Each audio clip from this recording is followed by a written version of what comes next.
Hello everyone, I'm Aisha Mohammed Al-Awlaqi, and today I will be discussing with you a topic that is very interesting, which is gender diversity in the workplace. This is for the course Management and Organizational Behavior with the respected instructor Ruhayu Abdel Ghani. This is my name and this is my student ID. So before we start, let me explain to you the meaning of gender diversity. Gender diversity usually refers to a fair representation of people of different genders. It most commonly refers to an equitable ratio of men and women, and it is applied in many environments and societies, but for the time being, we'll be focusing solely on gender diversity in the workplace and organizations, its challenges and benefits. To begin with, many societies still believe that women shouldn't work.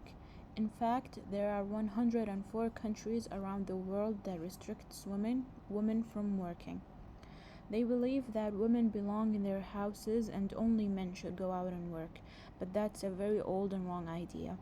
Fortunately, many organizations and businesses are slowly changing this idea, and they've started employing more women and having an inclusive work environment.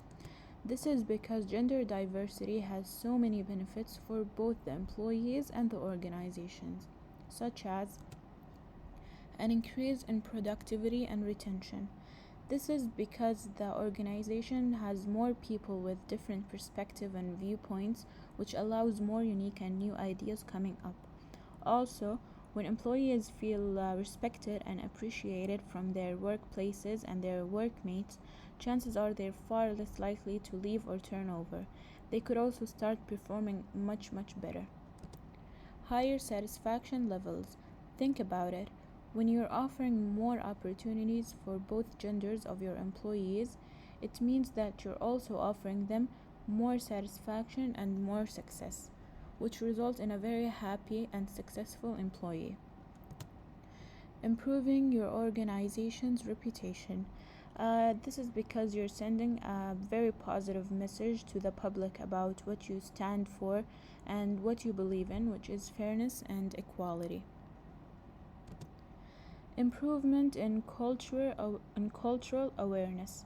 Having employees from different genders and backgrounds and also cultures makes it very easy for your company to deal with different nuances within a global marketplace. Also, cultural diversity. It is the variety of cultural differences of people in our world, as opposed to having respect for these cultures and also accepting their differences between them. Gender diversity is indeed the call of the hour, and if it was implemented well, it will be super beneficial for the societies, businesses, and the economy. But of course, it's not that easy.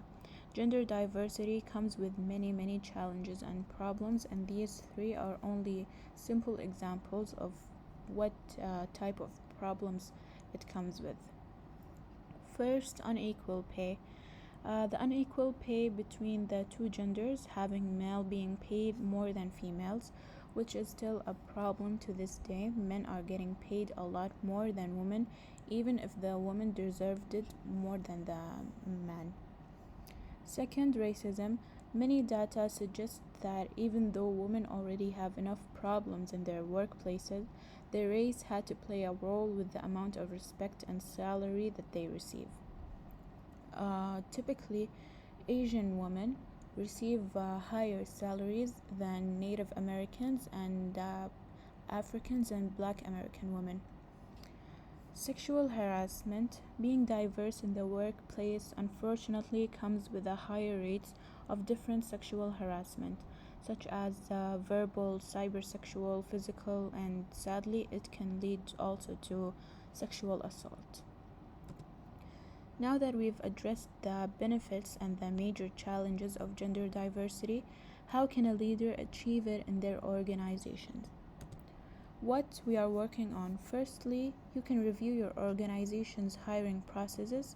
You can make the necessary changes if you see something wrong with your job descriptions or job interviews. Secondly, educate your employees on biases. meaning in order to prevent them from interfering with your business and work community, you need to educate your employees on biases. If you're aiming to have a diverse environment in your organization, you need to have your employees accepting the idea of diversity.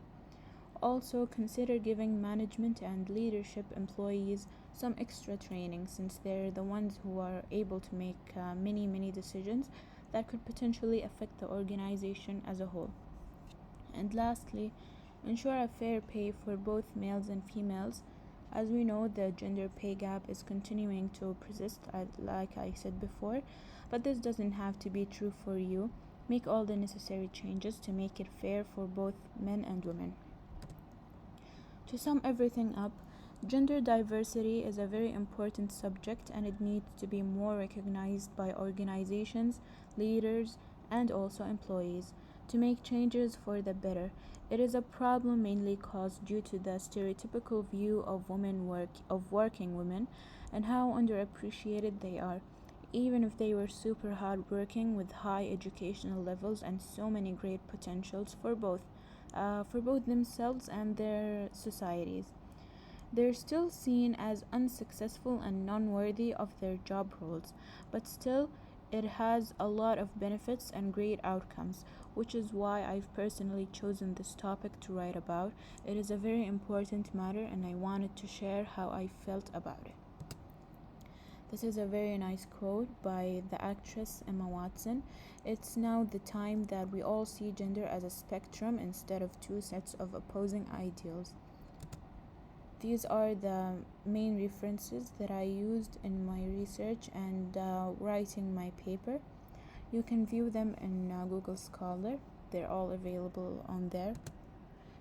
Thank you so much for listening. Again, my name is Aisha Mohammed Al-Awlaqi. This is my student ID, and thank you so much for listening again.